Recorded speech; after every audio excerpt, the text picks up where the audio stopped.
Alright.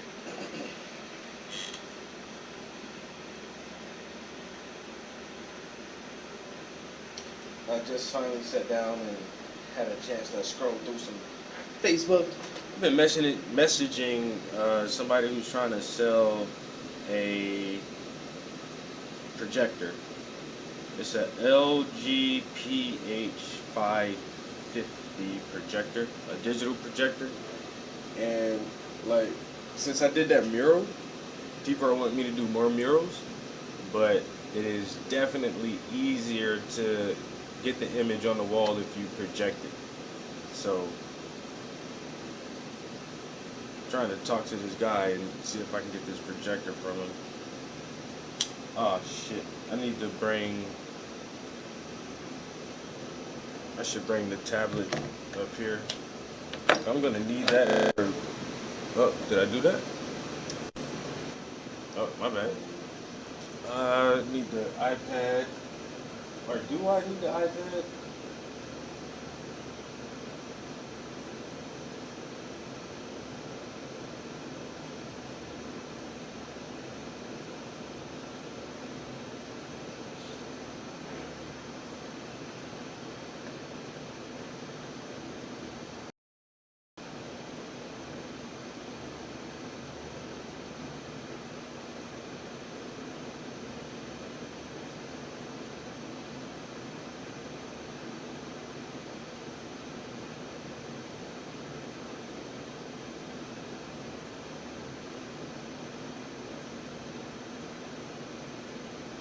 Mm,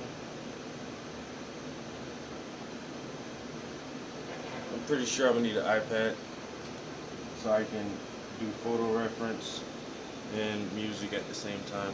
I'm just so lazy to walk downstairs right now. Ugh.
lying to protect their profits.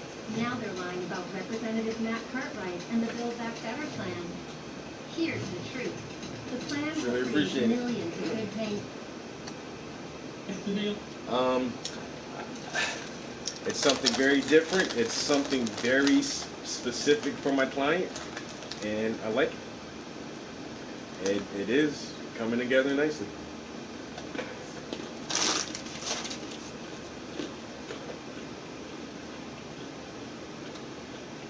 And this LG Minibeam PH550 projector.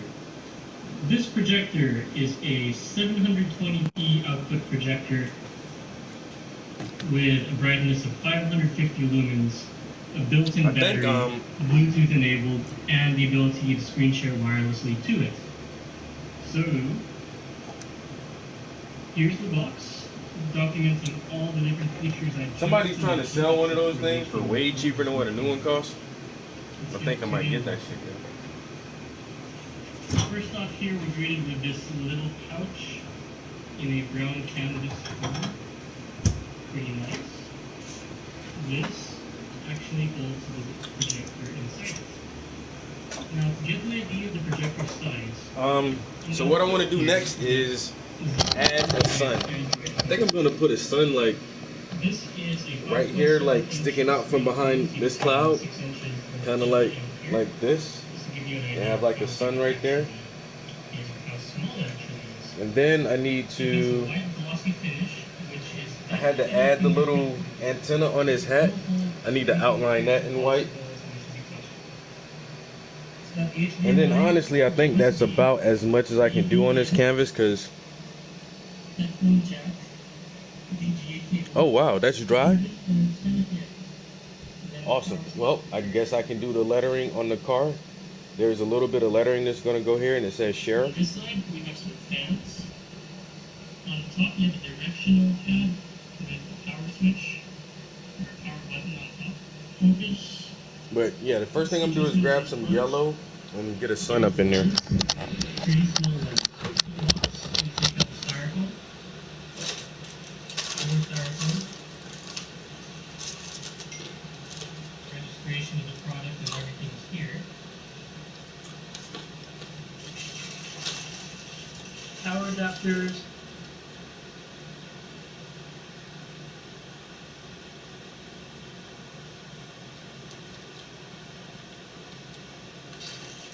AV cable,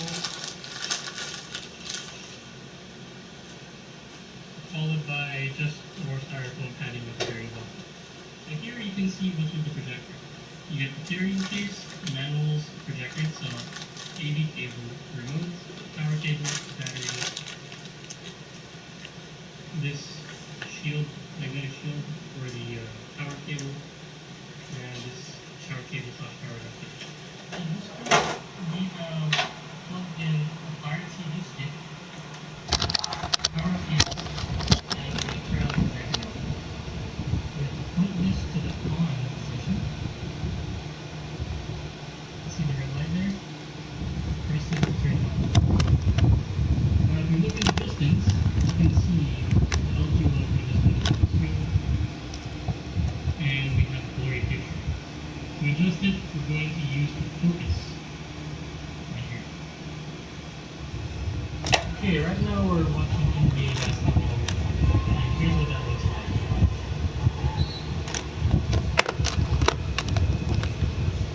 like. I use a lot of Winsor and Newton. To give you an idea of how clear that is. But that's only because gambling is expensive as fuck, yo. So sometimes I have to trade off and go with a cheaper paint. But gambling is You're able to read everything, and the motion is quick. the gambling brand is definitely my favorite brand. There's only like 1 or 2 colors in the Winton, these Winton colors, Winsor and Newton, that are better than gambling. I actually like Winton's Naples yellow better than gambling's yellow, and I think I like Winton's alizarin crimson better than I like the gambling version. But yeah, you'll mostly find Winsor and Newton oil colors. Yeah, Winsor and Newton.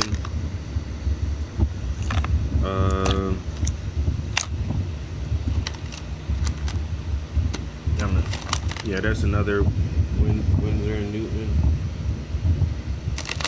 But cause this is what I started with. I started out painting with Winsor and Newton, and then as I progressed, I started to purchase Gamblin colors.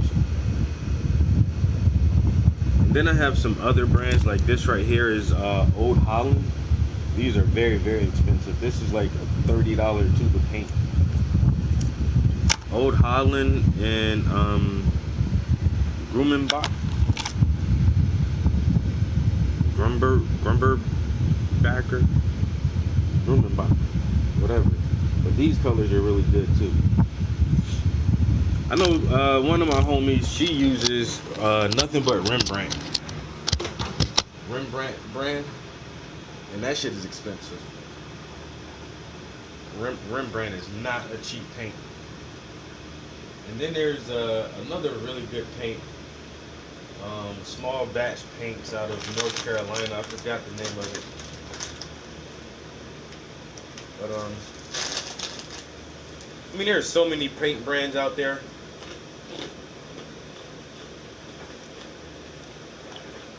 But luckily, I just met the right people to guide me, so I didn't waste a lot of time and money experimenting with different brands until I found one that was suitable for me. So, no, actually, I'm lying. So, what I started out painting with, honestly,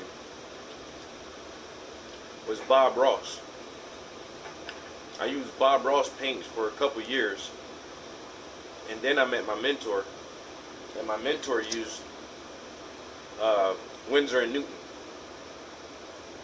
And so I just started using Winsor and Newton because that's what he was using. And then later on, I met one of my favorite artists. I actually met this guy in person, went to his studio, and saw the paints that he was painting with. And I asked him, what brand of paint is that? He's like, oh, I only use Gamblin. This is my favorite paint. I love to paint with this. Well, that's a lie. He said he only uses Gamblin, but when he starts making big bucks, he's going to only use Old Holland.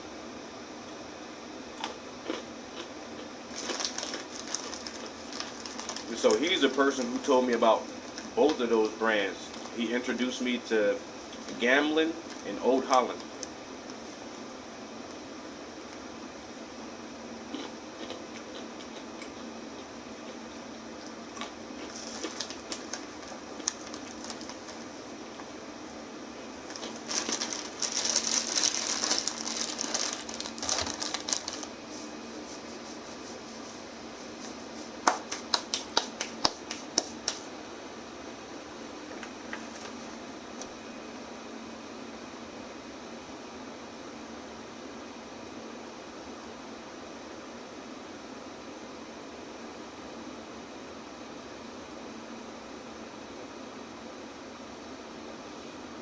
In America, everyone has a right to buy medicine, young or old.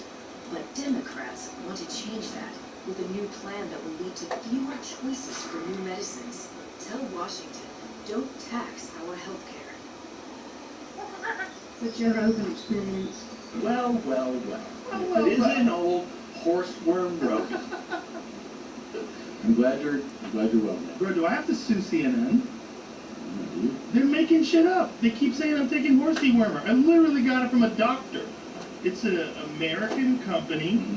Mm-hmm. They won the Nobel Prize in 2015 for use in human beings. Yeah.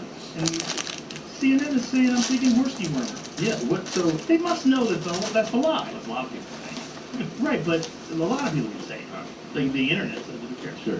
But CNN is saying.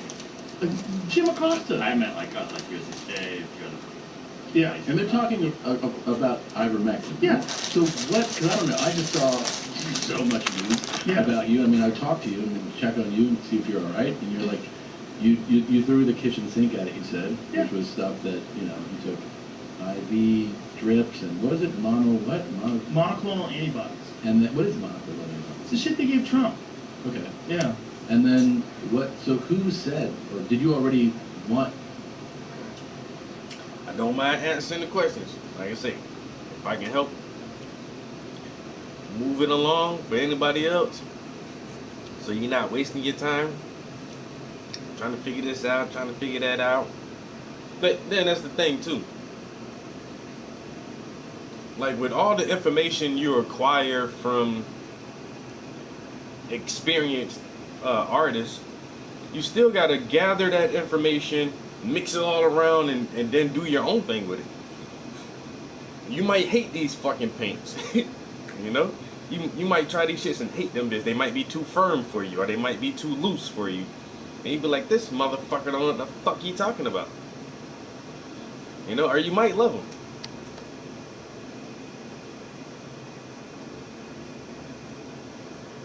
But I say everything you learn, you still got to turn that shit into your own. I say I had a lot of pushback in the beginning from my mentor, yo. He kept telling me a couple of things, like, because I was painting for a while before I got introduced to him, and he was like, you blend too much. You blend too much. This is a painting I did before I met my mentor. I did this by myself with no instruction, with no one really guiding me. I was just trying to like color it in and fill it in with oil paints, you know, with my Bob Ross starter kit. And it came out pretty good. But then I can see what he was telling me, like how to make the skin tones pop. Like sometimes you don't have to blend as hard and as early on in the process. Like from the first layer of paint, I would like blend the hell out of that shit. And he was like, dude, you don't gotta do all that, bro. But I say it's a process. But then still, like even in the end, I still blend my shit more than he does. Like he has like very defined brush strokes, like I don't know, very fluent, and like you can see like the motion in his stroke sometimes when you like examine his paint. And I don't know, I still like a heavy blend. I like my shit to be nice and smooth.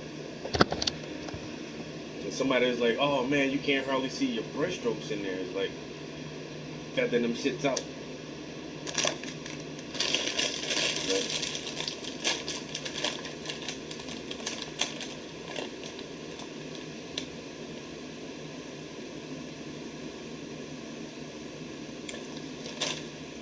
thank you.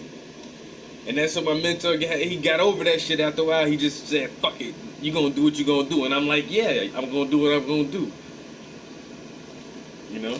But I still had to take like his instruction, his techniques, and utilize it and incorporate it into my own style. And you can dramatically see a difference in my older work and the work that I produce after his instruction. But like I say, you still gotta make it your own. Especially if you come from a drawing background, like illustration, and you just doing like black and white drawings. Man, I'd be out there with the tissue paper all afternoon, getting my shit right, yo. Oh, hell yeah. I studied under him for 2 years. In 2 years, he probably advanced me 10 years, yo. If I didn't have a mentor, it would have took me another 10 years to get to where I'm at.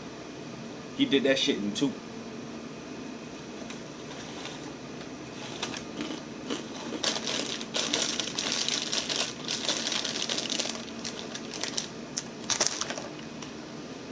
He did that shit in 2 years.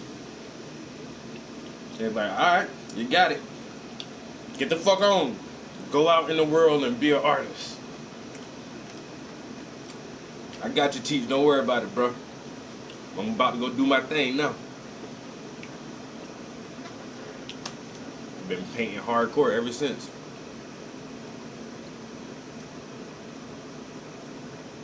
Me neither. And I was in my late 20s. You know, I was like 26, like 25 or 26 when I really just decided to start painting. And I was probably like 28 or 29 when I met my mentor.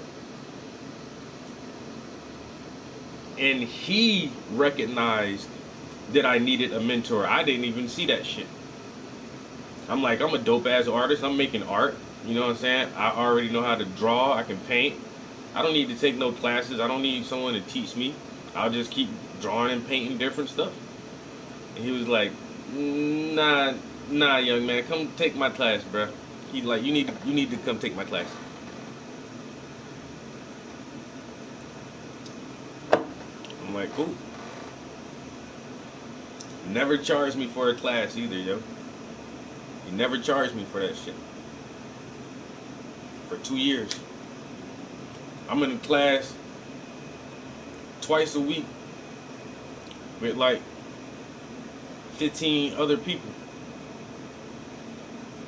I ain't never had to pay for that shit. He told me my payment to him was that I can't stop painting. And that's how I repay him.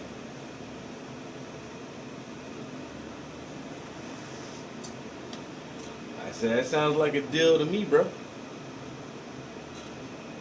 Sounds like a deal to me.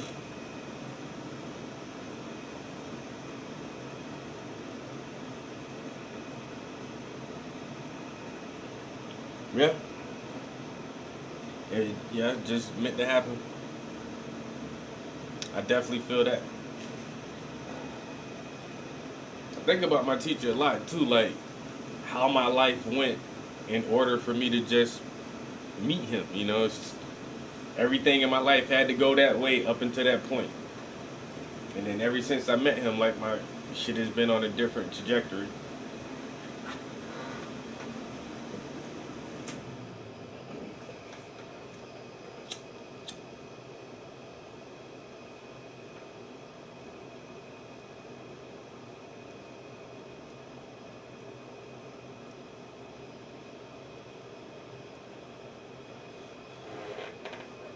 I got a bunch of commissions to work on right now. This is a commission. I have another commission back there. Then I just got submitted another commission. There's a family who's I've been in contact with, and they're thinking about, I think it's like a brother and a sister and a cousin, and they want to all put in and get like something done for their grandparents or something. So that may be another commission. I'll be busy as shit the next couple months.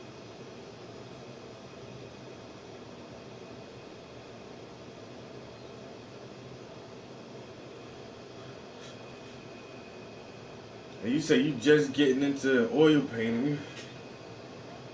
How old are you? And how long have you been making art?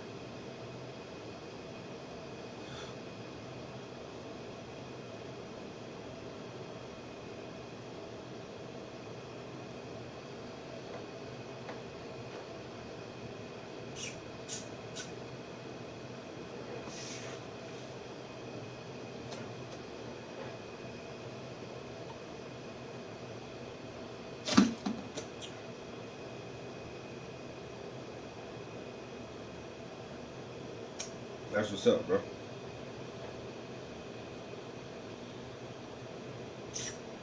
27. Well, I say that's about the same age I was when I really like started taking that shit fucking serious. And that's the thing, like some people don't ever find their thing, you know? And it's cool for like artists like us who've had that shit since a kid and we just know, like, I'm an artist, you know. And it's weird, like I've always had it, and you've always had it, and we know that about ourselves. Like, and people say it's a talent, it's a God-given gift or whatever, but it's a thing, and we're good at it. And like some people never find that thing, yo. And I feel bad for people like that. As I've been an artist forever, yo, since before school. You know, before I ever entered school, like even my mom and my grandmother have stories of me just like I just was always doodling and scribbling and coloring, like just love coloring books and cartoons, and like I just love art. And like after high school though, I was like fuck that shit. You know, even in high school it was kind of like a lot of peer pressure because I never wanted to play sports or anything like that. I just wanted to like fucking draw and write, and people was like, oh, you know, peer pressure from, oh, you a punk or a sissy because you don't want to play basketball, you just want to fucking draw pictures and shit, and it's just like, so that kind of kept me hesitant to share a lot of my art in high school, and then after high school, I was just like, fuck art, you know, just like, just gonna be a hustler and shit like that. And then it took me a long time to come back to that shit. Like I say, my late 20s, I finally came back to that shit. And it's just like, okay, you're good at this. You've been good at this. Why don't you just take this serious and like try to advance it and do something with it? And then once I had that mindset of, okay, I'm going to try to do something with my art. And then I met my mentor.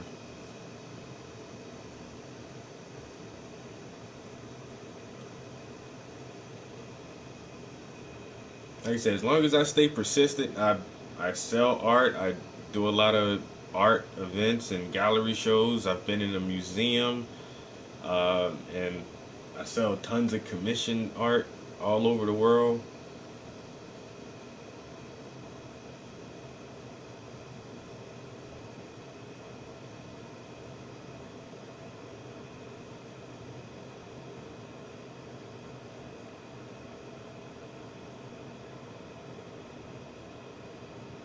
And that's the thing, yo. It takes a long time to just grow up enough to be like, fuck the world, yo. Like, I don't give a fuck what nobody thinks about me. I don't give a fuck what nobody says or their opinions. I'm just do what I want to do. You know, it takes a while to actually let that mentality settle in and just like, fuck it. You know? Well, I thought you were going to be this. I thought you were going to be that. Well, I don't want to be this or that. I'm gonna go get a fucking degree in art, yo. A major in art history and whatever, yo.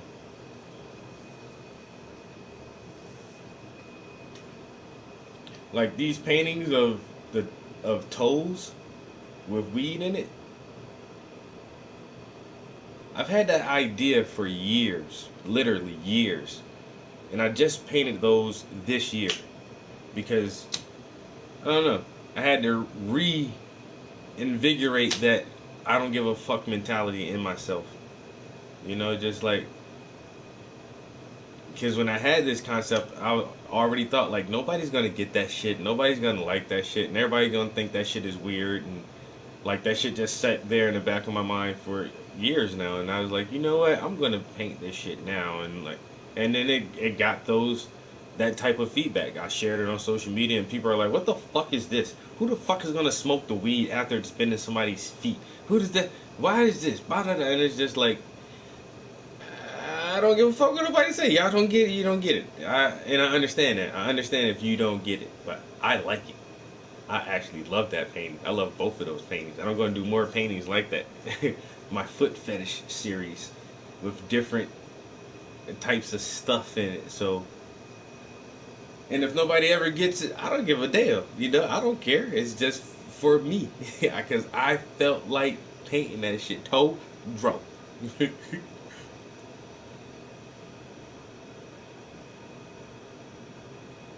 And it's so hard, though. It is so hard to get everybody else's voice out of your head.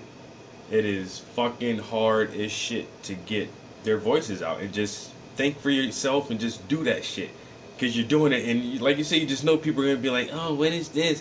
Why did you do that? And it's just like, I don't care. I don't care.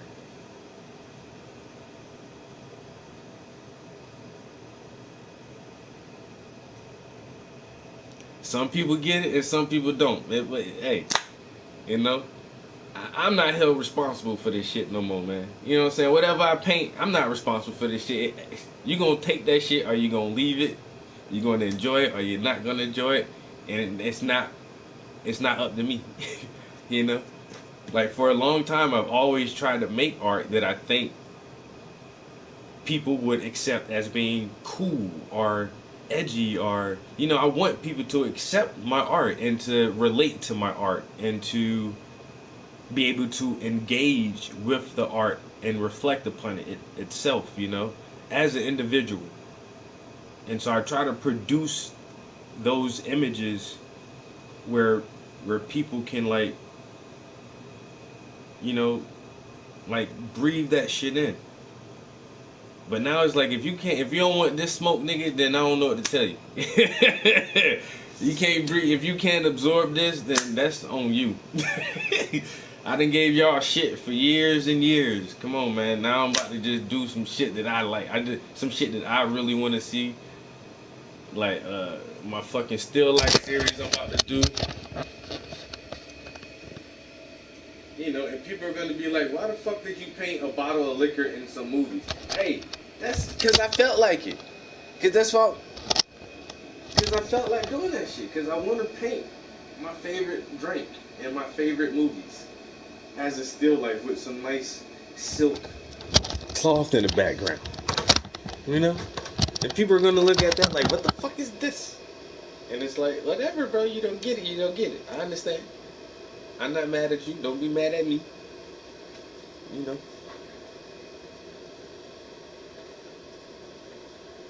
That's all they do. They can't. They don't want to sit with the thoughts. They just start talking. Man, sit with it and think about it. You don't come up with nothing. It's all good. I'm not, like I say once again, I'm not mad at you. If you try to figure it out and you can't, then maybe you're thinking too hard. Maybe it ain't really all that much to figure out. Maybe I just like pretty toes and weed. Hey, somebody ever thought about that? Maybe this nigga just like pretty feet and weed. And it could be that simple. They try to go all subliminal and subconscious. Like, look, man.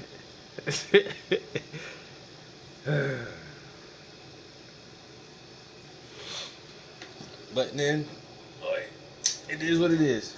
Just like this painting right here. Now, my client had a very, very specific imagery he wanted to have. And I wouldn't have thought of this shit. You know what I'm saying? I wouldn't have never painted nothing like this probably in 1,000 years.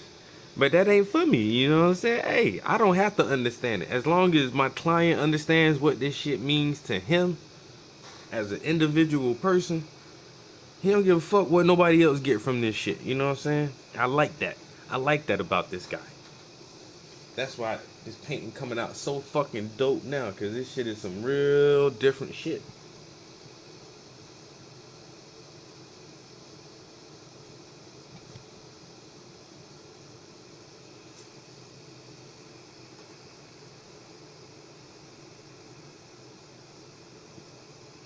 Yeah, don't you think it too hard, motherfucker. It has to mean something metaphysical. Like, no.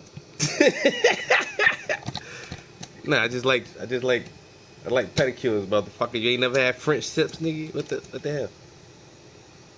Who's gonna smoke that weed? Damn, hey, if your girl feet is so nasty and dirty and crusty that you don't want to kiss them or touch them, then you need to talk to your girlfriend about hygiene and maybe take her on a spa day and get her a manicure and a pedicure. And then maybe you wouldn't mind touching her feet and rubbing her feet and kissing her feet. Maybe her feet would be so pretty and so clean that you can put weed between it and then take the weed out and smoke that shit.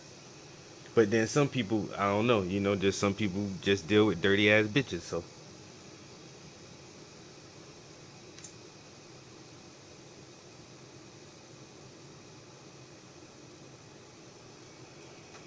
Who gonna smoke that weed? Me.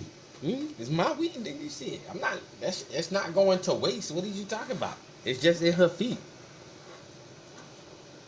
Ew. Ain't nobody gonna smoke that. All right. So you ain't got to smoke it, nigga. Smoke. Smoke good weed, nigga.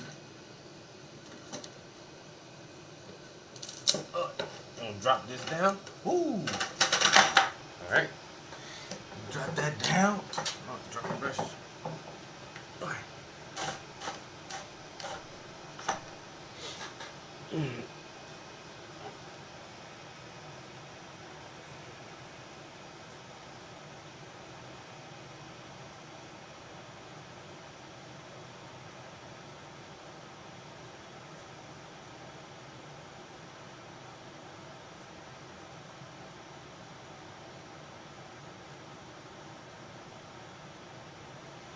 Wow.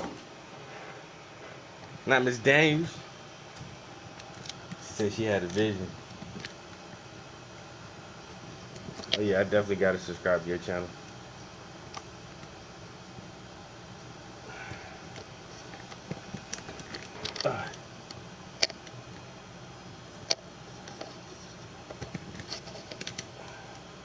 Come on, camera, act right, man. I got company in here.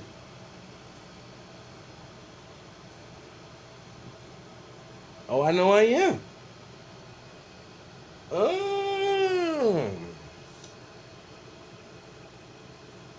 What you trying to do? See how long I was gonna play nice? Like, this nigga don't even know who this is he talking to. Look at him, just running his mouth to strangers. Now I feel even more excited about the conversation we have been having.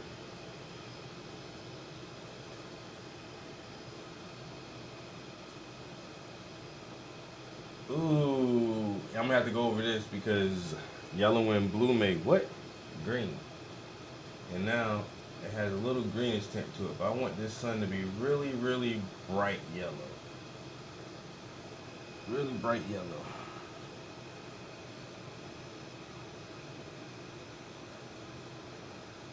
Alright, he said he wanted clouds and the sun in the back.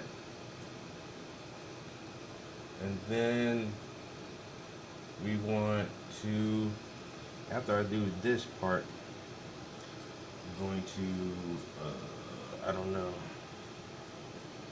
Oh, outline that in white real quick. This is an after work stream. Just trying to get a couple hours in real quick after the work day. Like I say, man, you work for somebody else for 8-10 hours a day. You can work for yourself for at least an hour a day. Take an hour out the day and just focus on your own shit. Goddamn. Oh, I'm too tired. Oh, I gotta do this. I gotta do that. Yeah. And then motherfuckers sit down and watch 2 hours of TV and motherfucking shoot the shit with the homies for an hour or two and play video games. And then you be like, oh, I should have worked on that poem, or I should have worked on that painting, or I should have finished knitting that scarf. Or... Hey, man. Ain't but 24 hours in the day. You gotta utilize them shits wisely. Utilize them wisely, man.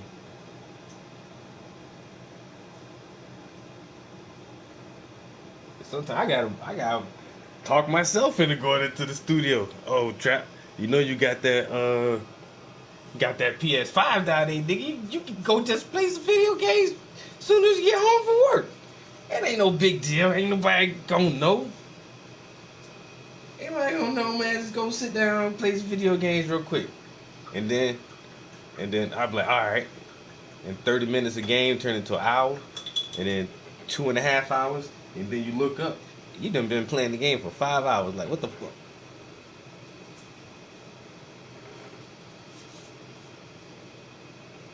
That's why I had to discipline myself, man. I can't even do myself like that no more. I can't even trust myself to be responsible. No games until after you do studio time.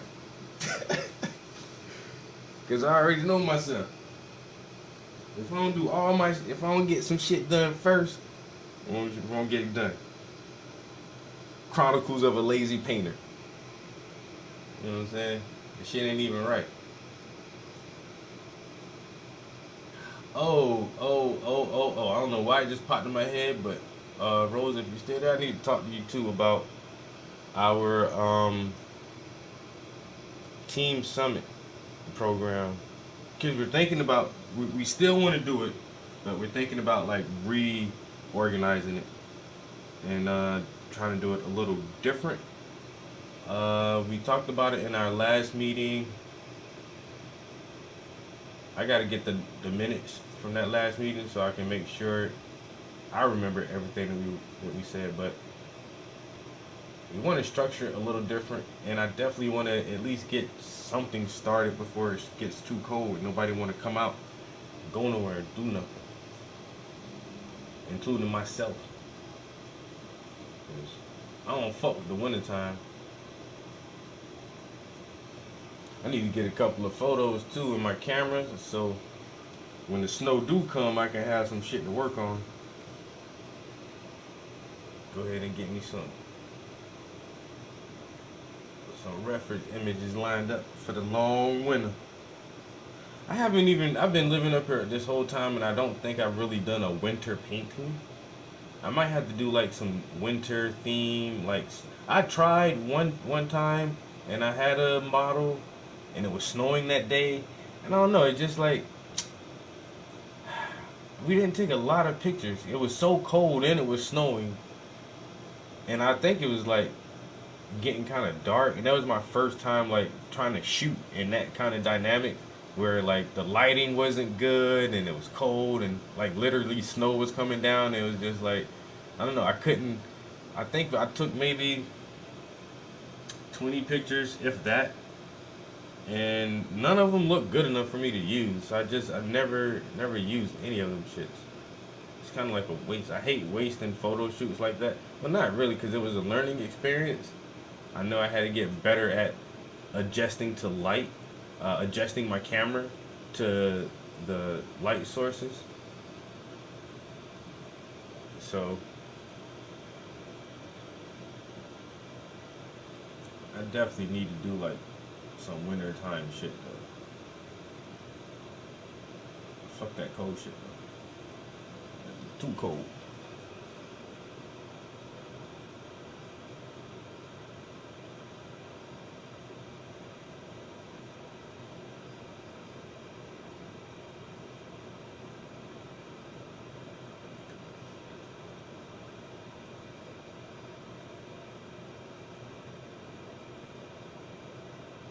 Addicted to PS5? Call 1-800-GAME ADDICTED.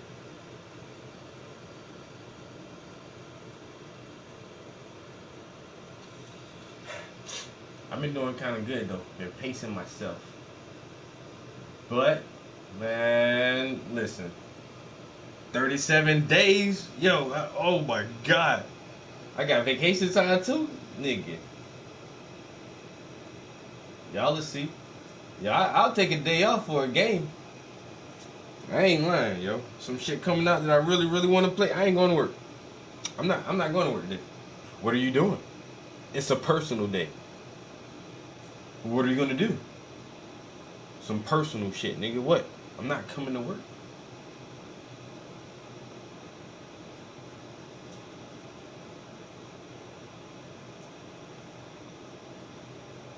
I can't remember if I took the day off when Cyberpunk came out, or it just so happened that I was off that day already. But I know I played that bitch all day long. When oh shit, I know I was gonna do that. When Skyrim came out, I took that day off work. When Grand Theft Auto 5 came out, I took that day off work.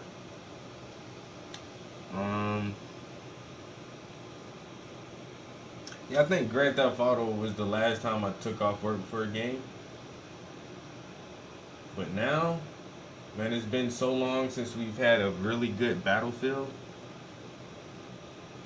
Yo, when that Battlefield dropped,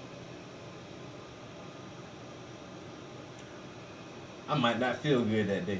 You know what? My throat's a little scratchy. I think I'm gonna stay home. Personal time.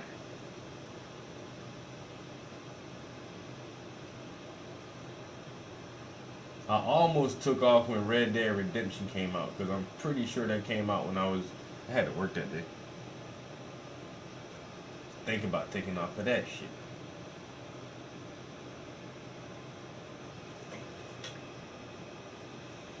All right.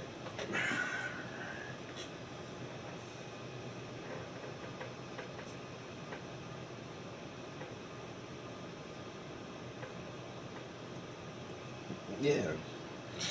Where you going? None ya? Where? None your business, nigga. None your business. Is where I'm going. You be alright. I'll be back tomorrow. I'm about to get this 24-hour gaming session in real quick though. Alright, clouds, sun, now outlines. Do this little outline, and then I'm going to tag up the car. Since, yeah, that's dry enough for me to work with that. I can do something with that.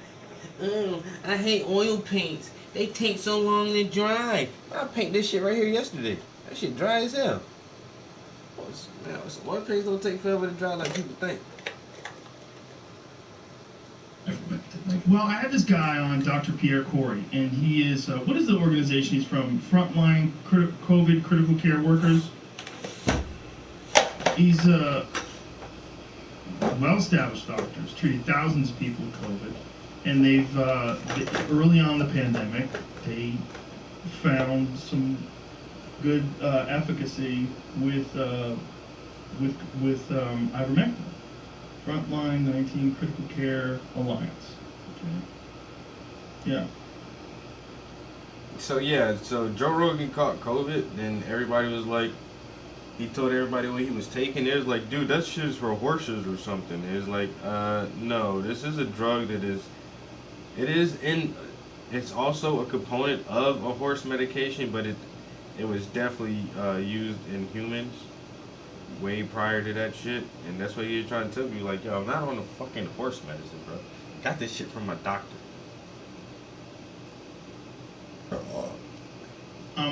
So I had him on, and he had talked to me about it. He's not the only doctor that told me to take it. Multiple doctors told me to take it. Mm-hmm. It's supposed to have what is the exact thing it's supposed to do? There's something that I highlighted. And this is obviously, I'm not a doctor. It says ivermectin was found to be a blocker of viral replicase, REPLICASE protease, and I don't know what this word is, human TMPRSS2. I don't know. But what they didn't highlight is that I got better. Yeah, you got better quickly. They're trying to make it seem as if like I'm doing some wacky shit that's completely ineffective. And right. CNN was saying that I'm a distributor of misinformation. Also, that was the other thing that happened. In Tokyo, in Japan, which is apparently they're very conservative about the medication that they use and the medications that they endorse. But the Tokyo Medical Association chairman held a live press conference recommending ivermectin to all doctors for all COVID patients. So what's going on with it's kind of hard to figure out what's the truth in a lot of things. But with regard to this, people go, it's insane to take ivermectin. Like, you see it everywhere. Everyone's like, this is wild, don't take this shit. And then you have the head of the fucking Tokyo whatever medical commission saying, take ivermectin. Yeah, I don't know what's going on then. There's a lot of speculation. One of the speculations involves the emergency use authorization for the vaccines. That in order for there to be an emergency use authorization, there has to be no treatment for a disease. Right. So because there is this treatment in ivermectin, and there's other treatments too. Right. Because of this, there's a lot of pushback against potential treatments and pretending that they don't really work or that they're conspiracy theories. Mhm. This is the grand conspiracy, right? The grand Right. conspiracy is that the pharmaceutical companies are all in cahoots to try to make anybody who takes this stuff look crazy. But what's crazy is look how better I got. Yeah. I got better pretty quick, bitch. Let's go to like your whole experience. So Yeah. you get back from a trip, right? And is it that night? Do you arrive home and know, or like on your way home, you're like, I don't feel so great? Well, Saturday, here's what happened. Friday night, we went out and got hammered. Mm-hmm. Went out and played pool till 3:30 in the morning. Had a bunch of drinks. Mm-hmm. Had a bunch of drinks at the show. At the show, I think I had 2 drinks, and then I had like 4 afterwards. So Yeah. we're pretty lit. Yeah. And it was 3:30 in the morning. Exhausted, plane travel. Flew that day from. I guess so. Fort Lauderdale was the first show. Then that was Tampa, and then the last show was Orlando. That night, I was worn out. Friday night, because 3:30 in the morning, I was like, Yeah. whoa, I gotta crash. And then I woke up in the morning, and I was definitely hungover, but I was also just feeling a little out of it, just not good. It's hard to describe. If I had COVID, it was just like beginning stages, but I thought it was a hangover. Right. It kind of confuses Yeah. the way how you can read it. So drank a lot of water, ate, took a bunch of vitamins, went to sleep, got up for the show, felt good. No drinks that night. And then that night we flew back. And so just feeling worn out, pretty normal, but worn out. Mm-hmm.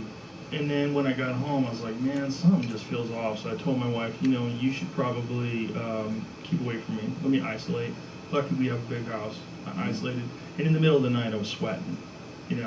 Would get fevers, and I wasn't feeling good. And you knew it then? I woke up in the morning, I knew it. In the morning, by the time in the morning, I was like, something's going on. Let's see what it is. It was 90% sure it was COVID.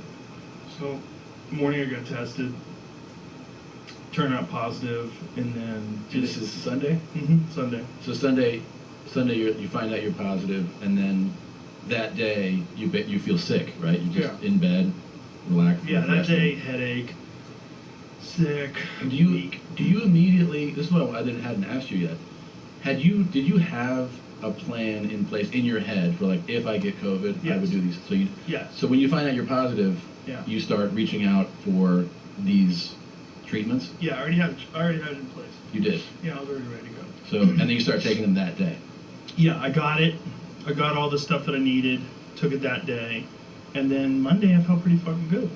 And I was taking vitamin IV drips every day, high dose vitamin C, vitamin D, and NAD as well. My concern when I spoke to you was just, will you please fucking rest? That's what I texted you. I was like, no hill runs, no fucking kettlebells, and don't wrestle any fucking cattle today. Just rest. I And did. You're like, I'm going to rest. I'm going to rest. I rested. I know. I did. I rested. I know. Did. I didn't do shit but watch TV. I actually enjoyed the first couple days because I was like, this is a nice, like a legit, solid excuse where I don't have to do anything. Yes. Which never comes up. Right. That was like when the pandemic started back in March last year, where it was like, no, you have to cancel your dates. I was like, all right, it'll be like a nice week off. Sure. 2 weeks to slow the spread. Yeah, it was fucking chill out. Yeah. So, but after I did this and I hit it with the NAD and the high dose vitamin C, I think it was 10,000 milligrams of vitamin C in the IV drip, which is like it's very effective. It goes right into your bloodstream, right? Yeah. After that, and the monoclonal antibodies and all the other stuff, literally on Monday I felt pretty fucking good. So that's pretty fast. Pretty fast. Yeah. Mine, when I got COVID, I was in like the hospital recovering from surgery. Right. And I thought it was the opioid withdrawals, of which they told me, they're like, you're going to feel like shit when you get off of these. Like the flip, right? Yeah, that's exactly. They said you're going to get emotional and you're going to feel terrible. And I was like, okay. And I got off of them like on a Saturday. I stopped taking them after like 2 weeks. And then on Monday, I think it was Monday or Tuesday, I had PT and OT back to back. And afterwards, I was like, man, I feel terrible. What is OT? Occupational therapy. What's the Usually, like, difference? above the waist is kind of the way they tell you. Like, PT's below the waist, OT's above the waist. Oh. So they were treating my knee for PT, and then the OT was like the arm and hand stuff. And I did them back to back, like, in their hour each. Like, yeah, of course you're tired and shit. Like, take a nap. I slept for like 3 hours, and they're like, God damn. Here's the thing. No, it occurred to nobody that I had COVID. The next day, I'm like, I had diarrhea, my shoulders, like my traps, neck, so achy. I was like, oh. And they're like, yeah, he's just fucking worn out from the therapy. And then the next day, a little better, but still shitty. And the third day, I was like, I feel better, you know. And the fourth day, I was like, I feel fine. So that was kind of like my window. And it was the fourth day where they were like, do you want to take a COVID test? I was like, for what? They're like, oh, for when you felt like shit 3 days ago? And I go, yeah, okay. And so I took the COVID test.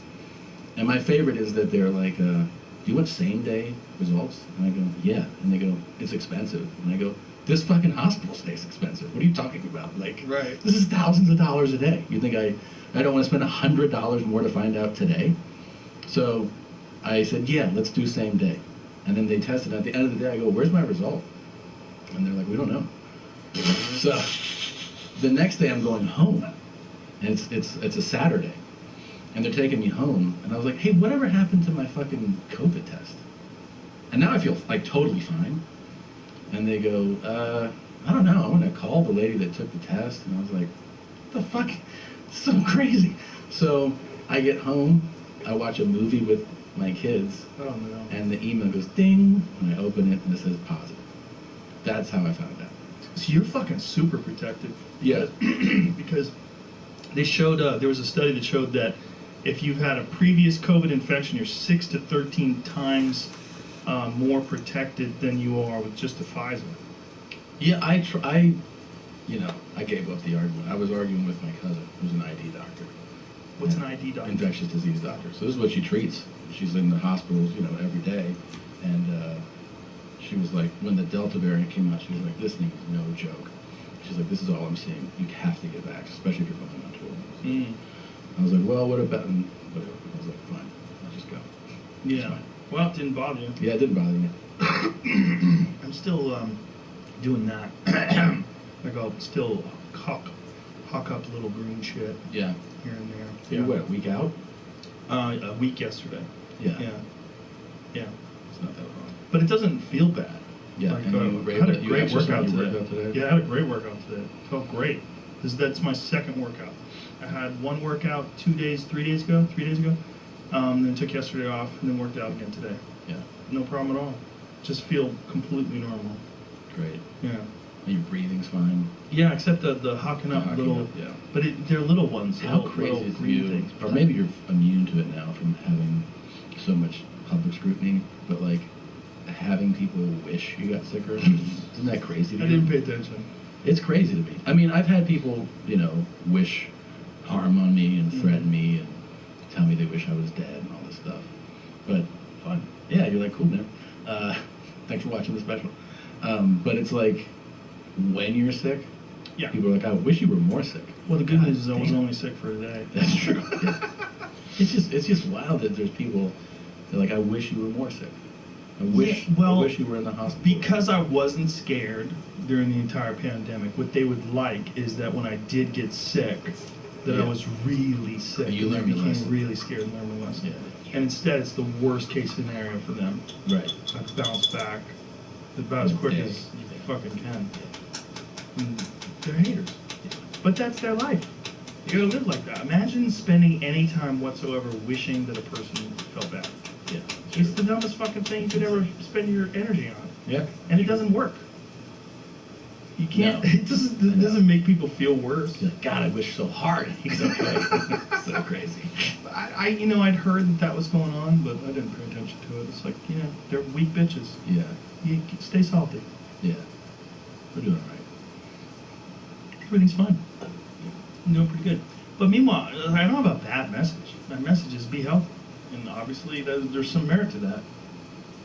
And merit to being consistently healthy. You know, at the end, here's a message. The thing that fucked me is drinking. I think that really fucked me. Yeah. I bet if I went home early, went to the hotel early Friday night, and got sleep like I normally do, I bet it would have never got me. You think so? Yeah, I was hammered. We were out playing pool till, like I said, 3:30 in the morning. You know I love playing pool, so Yeah. I'll play pool till I'm fucking exhausted. Oh my god. I went on a trip with you once.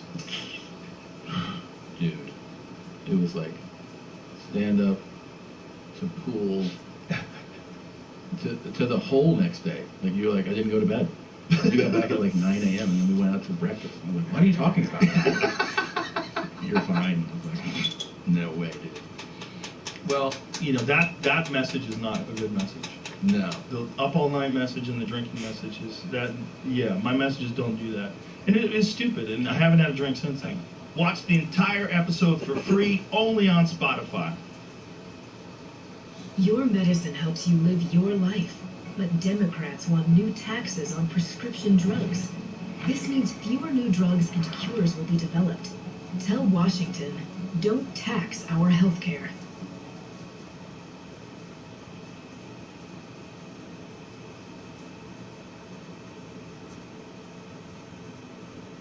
While Americans are still being held in Afghanistan, Vice President Kamala Harris is heading to her home state of California tomorrow to campaign for embattled Governor Gavin Newsom, who's facing a recall election. And critics are slamming her for choosing to campaign for Newsom instead of helping in the effort to get Americans home safely. Ever since Harris has taken on the role of second in command, she has faced a string of criticism, from failing to address the border crisis to reports of a toxic work culture to avoiding the press and not standing up for sexual harassment victims. And now, adding to that is her stunning silence over the Afghanistan crisis. You know, Charlie, it's amazing to me. You have Biden vacationing over the weekend. You have Kamala going to campaign. Americans are stranded. And besides all of that, Newsom, what a great idea. I'm flailing in the polls, so let's bring in the least popular vice president in the last half century. That'll sure do it. Your thoughts, Charlie?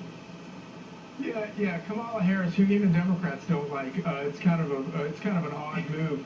And again, you know, you go through that litany of things that she's done wrong, that she's screwed up, and it's hard not to laugh. But you know, just like we were talking in the last segment, you know, this is a very serious situation, and we shouldn't. It's not. It would be a laughing matter if it weren't so serious, if people's lives weren't in the balance here. But it really is kind of amazing. I think that, you know, everything for Democrats is a raw political calculation. It's why, of course, they've decided to go with open borders, because they think that if they can get a whole bunch of new voters in the country, then their chances of passing their crazy agenda will be a whole lot easier to do. It probably had something to do with the 140,000 Afghans that we don't know of, who we don't know, whose backgrounds we don't know, that they brought in the country. But the other thing is, I think that they realize, they believe that American voters don't really care that much about Afghanistan, and so if they just talk about these other issues, that they can score political points on that. Which raises an interesting question. Then, if that's the case, if voters don't care about Afghanistan, why did Joe Biden and so many other Democrats vote to spend trillions of dollars in 20 years in Afghanistan? It's an important question to ask them. But to them, it's all about raw politics. And I think that it's probably in the long run it's not going to work, because as you point out, Kamala Harris, even among Democrats, is a stone cold loser at the ballot box. But don't forget this: Gavin Newsom is outraising his opponents right now 5-1. And if a disaster like Gavin Newsom can outraise his opponents 5-1, then somebody is bankrolling him. Somebody wants him to stay in power. So watch out. Yeah, no doubt about that. And Tommy, then you have Kamala's stunning silence on the issue of women in Afghanistan. We know the flight women face there, half report abuse, 60% forced marriages. There were all these safe houses set up for these women. They've had to shutter their doors, many of them. Where's Kamala's voice on this? I thought she was the great humanitarian. Well, we've seen this time and time again from Kamala. When there's an issue that she can't win on, she just stays silent on it, or she refuses to go, as we saw with the border, and we continue to see with the border. But going back to Gavin Newsom and the recall effort, you know, this is a level of tone deaf that we haven't seen since the early days of American Idol auditions. The fact that we've got so many things going wrong in this country, the fact that we've got a Delta variant and whatever variant we're on now, the fact that we've got what's going on our border, the fact that we've got what's going on in Afghanistan, the gas prices, the inflation, all of this mess.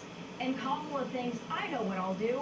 I'll go to California to campaign for Gavin Newsom. I mean, it's stunning, really, how much they think that they can get away with. But Charlie's absolutely right. They believe that the American people are stupid. They believe that the American people sit on Instagram and TikTok all day and aren't paying attention to gas prices, aren't paying attention to food shortages, worker shortages, aren't paying attention to any of the other dumpster fires going on in this country. But I will say this, to Charlie's point. Yes, Gavin Newsom has raised a whole lot of money from teachers, unions, and special interests and tech. But that money is not going to save him. The only thing that will save Gavin Newsom is voter fraud. So as they say, stay woke, pay attention to the voter fraud going on in California, because it's going to have big consequences not only for that state, but for upcoming elections. Every bad idea originates in California, and that just happens to be where Kamala's from. No coincidence there. Yeah, and Kamala, Julie, it's not just Afghan women she's been silent on. What about the border? These kids in deplorable emergency intake facilities, the illegal immigrant children. She never speaks on that. Cuomo, virtually every Democrat spoke out against Cuomo, but Kamala was woefully silent. You think the first woman VP would speak out on some of these very key issues? Yeah, this has all proven one thing to me, that the only reason that they had Kamala Harris as the VP on the ticket was to use her for being the first female vice president. They have no intention on her doing any governing whatsoever. They clearly are going to just use her as a cheerleader, and she can go out to California and cheer on one of her, her former colleagues, someone from California. She'll end up back up there at no time once this administration is out of the White House. But that is a slap in the face to most hardworking women in this country. And if there has ever been a time for Kamala Harris to be vocal, she was plenty vocal when she loved to talk about the fact that she was the last person in the room when Joe Biden made this decision to make this catastrophic withdrawal out of Afghanistan. She hasn't said one word about the Afghan women and children who are left behind. I'd like to hear from a woman in the White House about that. She hasn't said a word about the fact that a female Afghan police officer was pregnant, was shot in front of her family. These atrocities are taking place. And where's our female vice president going to back up a man? Well, gee, isn't that a great message for the liberal women who are, I guess, supposed to be woke in this country? Right, great message indeed. Emily, I have a very serious question for you, and I will not fault you if you don't have an answer, because I'm putting you on the spot. But can you name one thing Kamala has accomplished as vice president? She made those cupcakes, or those things, right, during that dinner she had for women. Wait, first of all, Penny, don't forget that I'm from California. So born and raised, I'm more Bay than Kamala is. So don't forget, there's some of us that come out of California that are good eggs. But I think the larger point here that I see is that, as if we needed any more indication that this administration is all about and only about strategy, right? Not the actual causes that they campaigned on, not the boxes that they check when they are congratulating themselves, not the actual plight of humans or the safety and security of Americans. No, it's only strategy. And Kamala has shoved in our faces since day one of her campaign, and even before that she's the #1 ally to and advocate for women and children. And yet when the real need comes in, when it's time for real action, she is dead silent or totally impotent. And the other thing is that Americans are seeing through this, you guys. This is why the big dog VP and Senator Elizabeth Warren are being sent to California to cradle the Democrat golden child in a sea of a deep blue electorate there in California, because they see that Americans are seeing through the blue lies that they keep throwing everywhere. And contrary to Kamala's aspirations, Rasmussen reports now that 55% of eligible voters, in fact, think that she is absolutely not at all qualified to assume the duties of the presidency. So I predict this will be her peak.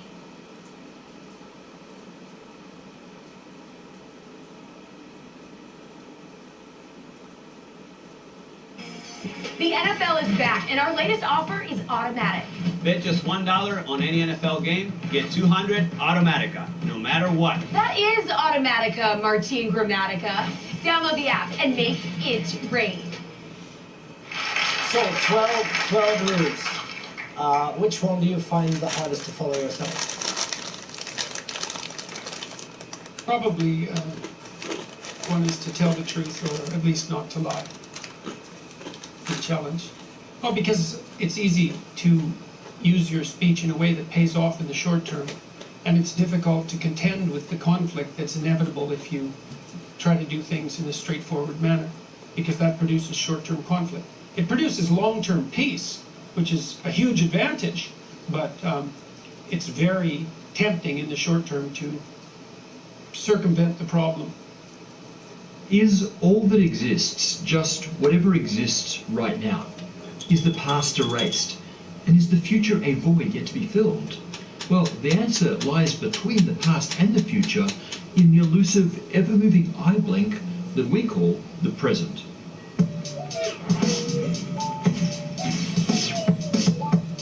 Today, we're starting a deep dive into the nature of time.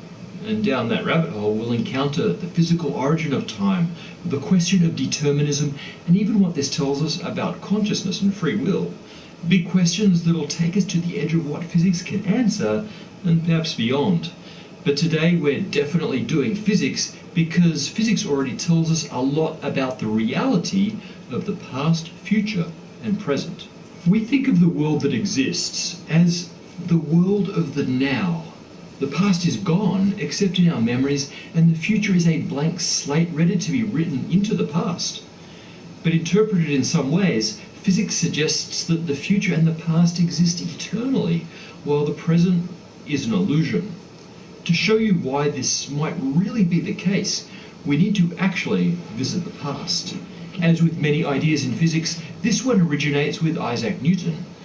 Newton was the first to come up with a set of laws that allow us to predict the motion of all objects in the universe. Newton's revelations led to the notion of the deterministic universe, the idea that by knowing the current position and velocity of every particle in the universe, as well as the forces that act between those particles, you could calculate all future and past states of the universe. Now, quantum mechanics might argue that the universe is not deterministic depending on which quantum mechanics you prefer, but we'll come back to this question in an upcoming episode. Newton's picture of the universe included one other assumption that we know for sure is wrong. It included the idea of an absolute, clearly definable now. Newton assumed that all particles, all observers, all points in space were ruled by a single, constantly ticking clock. This universal clock meant it was possible to define a notion of now that everyone would agree on. And so everyone would also agree on what was the past and what was the future. Here's a nice way to represent Newton's picture of space and time. Let's cut out one dimension of space. Space then becomes a 2D slice at a given instant in time. Now let's stack successive instants so that time becomes the third dimension. Every slice is the same universe at a particular instant, and it evolves from one slice to the next according to the laws of physics. We only experience a single slice at a time, and we usually think of the universe in that slice as the one that currently exists. But we can also imagine a perspective from outside both space and time in which this entire structure just exists. From that perspective, time doesn't have a particular direction and there's no preferred present. Time is just a dimension like space, and we only observe a flow of time if we play the slices in sequence like a flip book. We sometimes use the term block universe or block time to refer to this view of all space and time as just existing in this four-dimensional chunk. The flip book of the block universe has to be played in the right direction to see emergent phenomena like the sequence of cause and effect, evolving patterns of structure and information, entropy, and even our conscious experience, which itself emerges in the forward evolution of patterns of information in our brains. Our awareness of the universe rides this forward-moving wave of the present. To us, none of the rest of the block universe exists because our existence emerges from the forward evolution of a razor-thin slice. Although that perception of existing at a single instant in time is definitely an illusion. Our awareness, in fact our conscious existence, is sort of smeared out over a couple of hundred milliseconds. But that's a topic for another, well, time. Another way I like to think about this is that 4D space-time is a vinyl record, and our subjective experience is the music coded in the grooves, Viewed from the outside, the whole thing exists, but the music only emerges if played in the right direction. Now, nothing plays the block universe, it just is, and temporal phenomena like us are just embedded in it when you look at it the right way. There's a name for this idea that all of time, future and past sort of just exists in this atemporal structure. It's eternalism. The opposite viewpoint would be presentism, which posits that only the current instant has a meaningful existence, and the past is erased and the future still blank. The middle viewpoint would be that of the growing block. That's the idea that this shock front of the present creates the block universe as it proceeds forward, sort of weaving the past out of nothing. Believe it or not, we can actually science these very philosophical ideas with just a little help from the smartest guy in the block universe. The representation of the block universe that I showed you is very Newtonian. We had a single time axis that everyone agreed on, and everyone agreed what slice of the block was currently the present, and which sides were the future or the past. Newton says there's only one way to slice the universe, but Einstein says otherwise. In his special theory of relativity, Einstein showed that there's no absolute way to define whether two events happen simultaneously. The present, past, and future are relative concepts. Let's pick this apart. How do we even say what now means for other parts of the universe? Nothing, not even information, can travel faster than light. That means any distant event is already in the past by the time we see it. We represent the region of the block universe that we can possibly perceive with a light cone. Signals from things inside that cone have had time to reach us. The boundary of the cone holds the paths of light speed signals. Whatever events live on that cone represent the universe that we see around us, carried to us by light. Any event above that cone is unseeable in the present. We'd have to wait until our light cone moves upwards to encompass it, which is the same as saying we'd have to wait until its light has had time to reach us. Our entire time slice of our present is never observable in the present. To map it, we need to wait. From your point of view, you are motionless. After all, motion is relative, so we can define your motion as stillness. That means as time passes, you move straight up, fixed in space, only moving through time. As that happens, signals begin to reach you from the time slice you're trying to map. Successive shells of light from more distant parts of that time slice arrive one after the other, expanding your view. Okay, so the present seems definable, if only in the future. But what happens if you compare your mapping to someone else's? If that person is also still, or moving at your same speed, they map the same present. But if they're moving relative to you, then things get weird. To you, they seem to make a mistake. They are racing towards one set of incoming signals and away from the other. At the same time, their entire perception of the space-time grid is warped due to their motion. We talked about this warping via the Lorentz transformation in a lot of detail previously.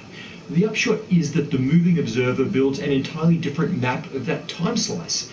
They define the present differently.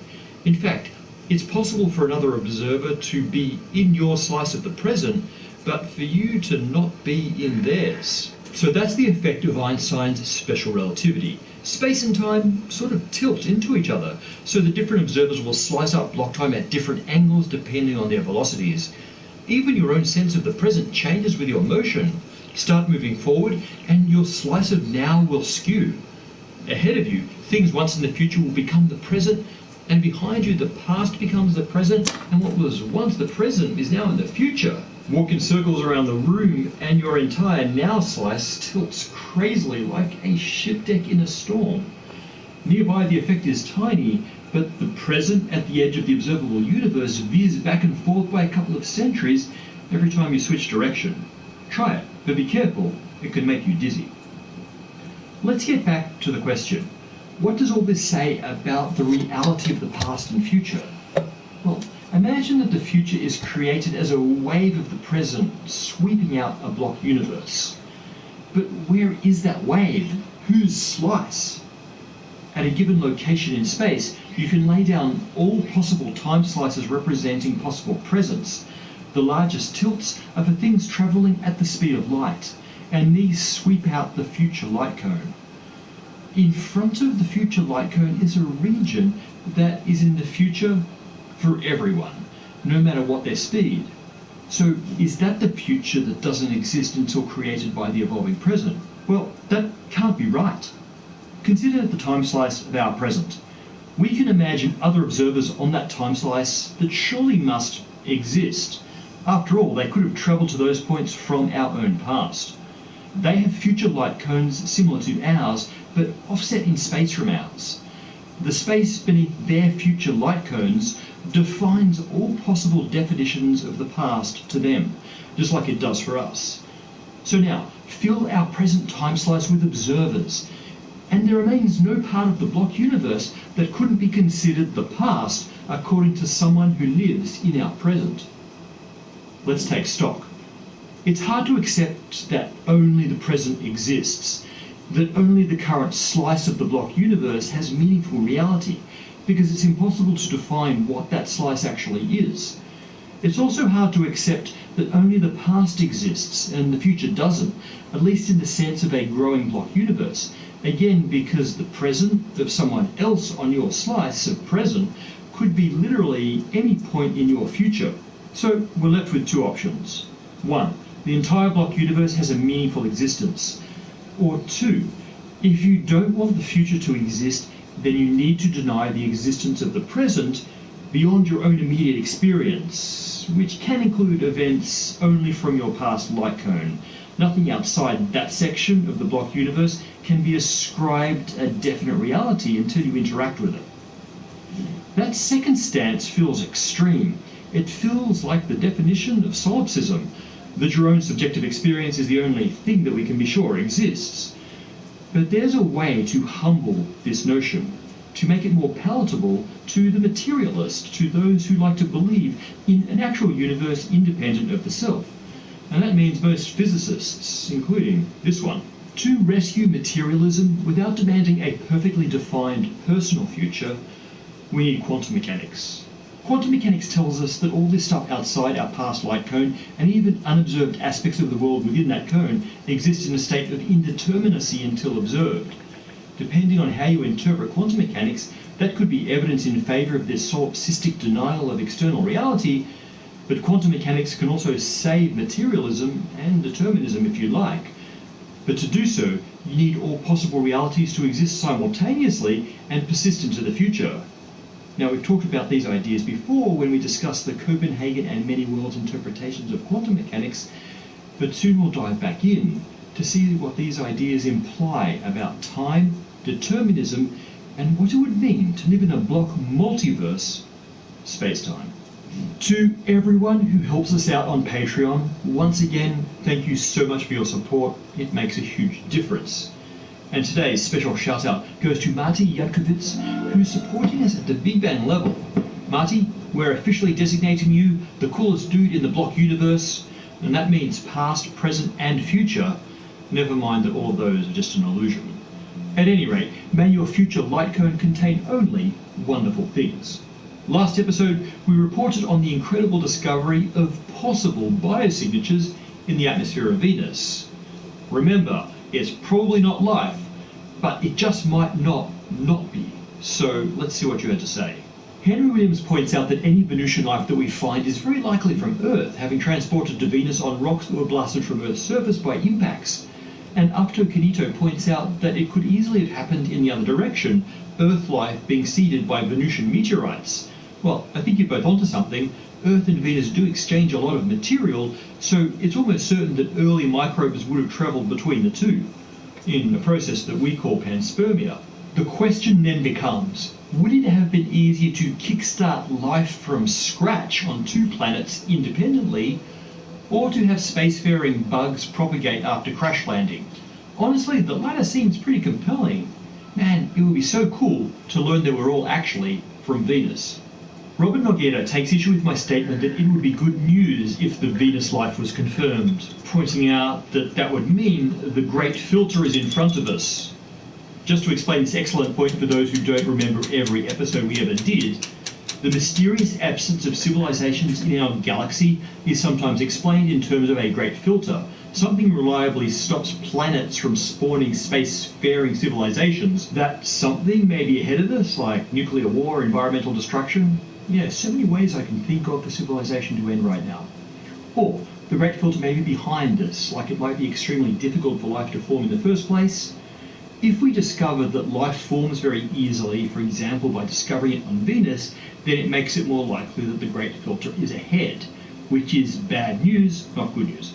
So yeah, maybe that's right, but there are still plenty of past great filters, like evolving complex life forms or intelligence or whatever.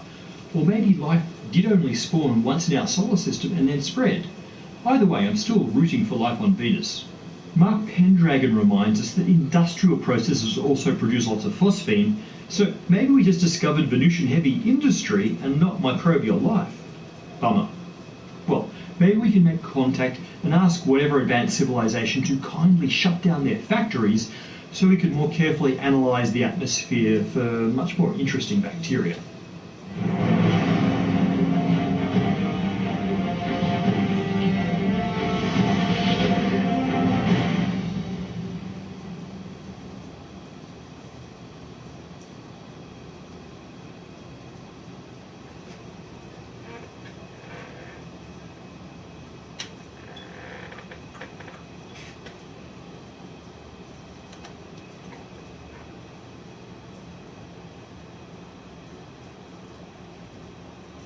Thank you, Representative Matt Cartwright, for prioritizing us and investing in clean energy jobs right here in Pennsylvania. Paying jobs that don't require a college degree in America's fastest growing industries. Your actions will prepare workers for clean energy careers, tackle climate change, strengthen our economy, and power Pennsylvania.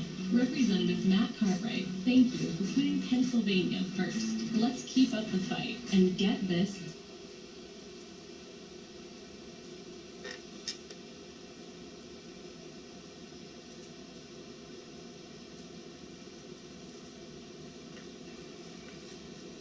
I'm gonna take a bathroom break real quick. I'll be right back.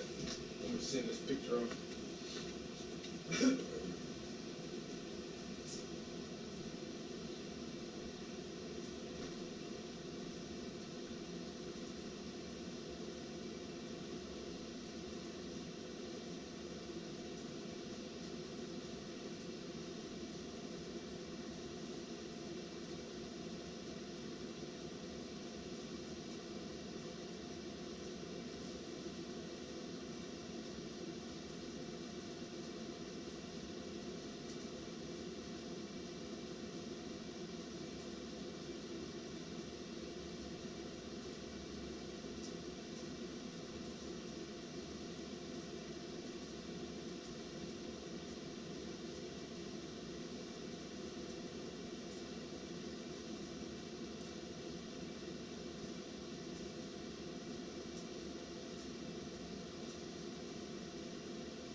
the bubble quote.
Alright, so I gotta write the quote.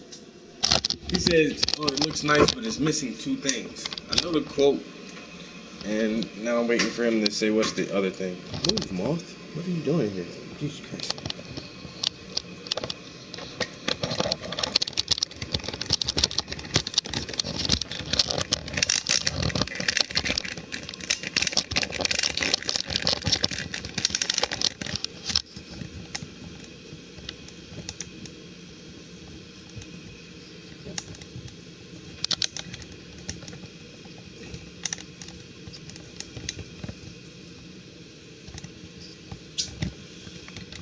Damn this camera.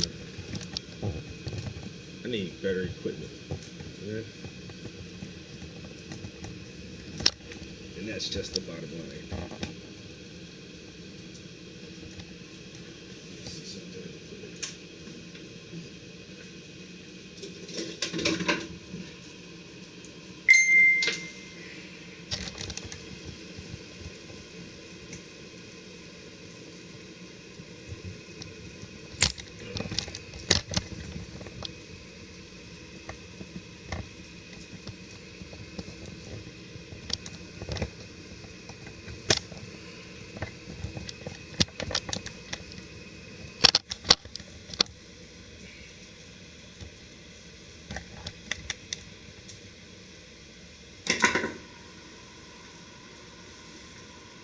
Where did I just put my phone at?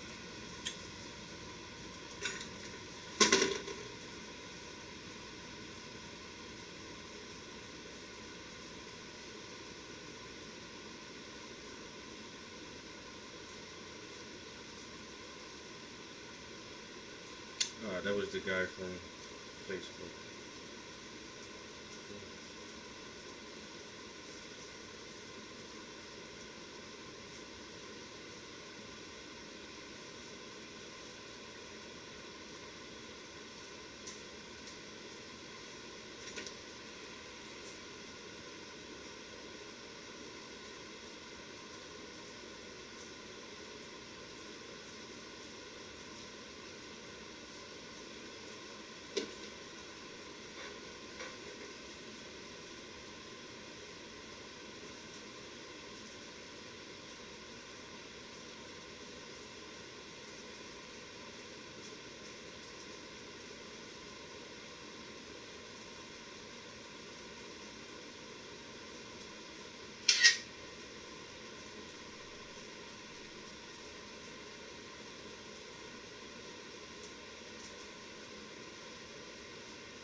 So he says he wanted this number 1065 on the front. But he says that these are their sheriff vehicles and their badge numbers. Like this car badge number is 266 on the back panel where it says to serve and protect. The badge number and their slogan is on the back panel. So I put it on the back panel here, and he said, oh, no, no, no. I wanted the badge number on the front of the car. You didn't say that, though. You didn't tell me to do that. You just said put the badge number on there. And so I did it like the reference photo where the badge number is on the back.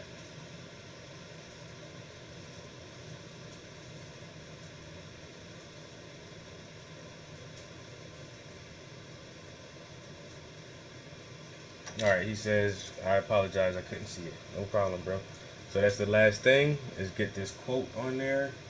And then I think this piece will be done.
What do y'all think about that shit? Nigga just signed that bitch, bro.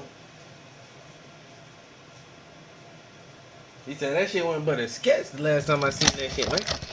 Now that shit like, woo, colorful.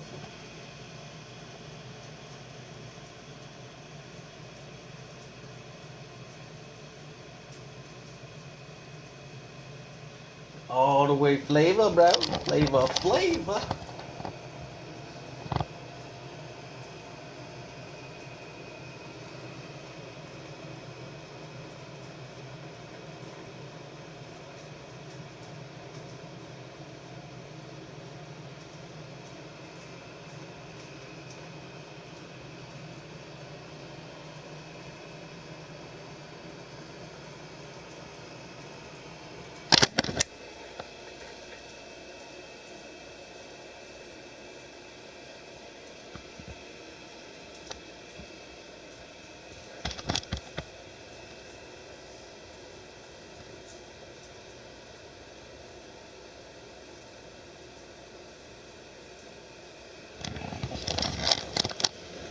It ain't my idea, but I like that shit though. You know what I'm saying? I like it. I like it a lot.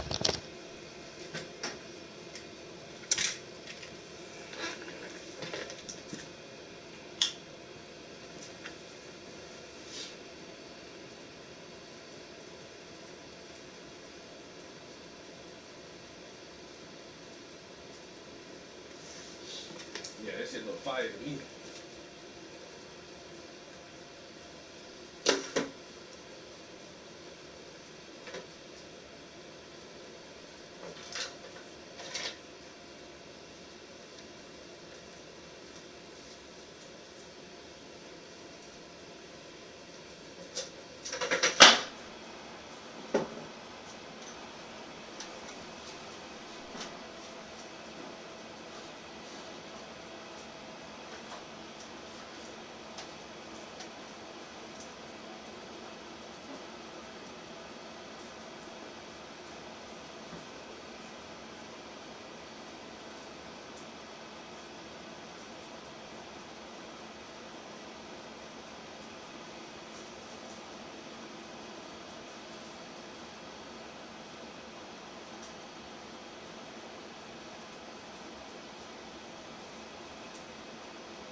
Alright, I'm trying to tag this shit on Instagram.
Alright, that's done.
Oh my god.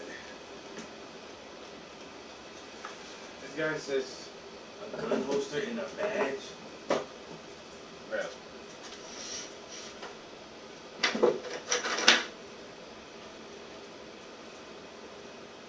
I don't know what kind of details you want in a fucking gun holster on this thing.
eat something on purpose. Alright, I said, is that everything? He said, oh, the quote. I said, okay, the quote is coming. Is that everything? Oh, you didn't put that on the car. I'm like, it's on the car. You can see it right there. Oh, I didn't see that. My apologies. I said, that. Is it done? Oh, he needs a gun holster and a badge. So, Alright. gun holster and a badge. Now, what else? Because I'm not, this is it. I already signed the end post and shit on it. So, And you got the sunroom. huh? You got the sunroom. Hi.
Alright. Did a strong 2 hours real quick. You know what I'm saying?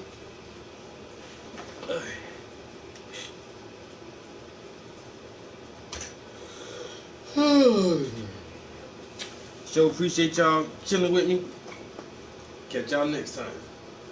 Peace.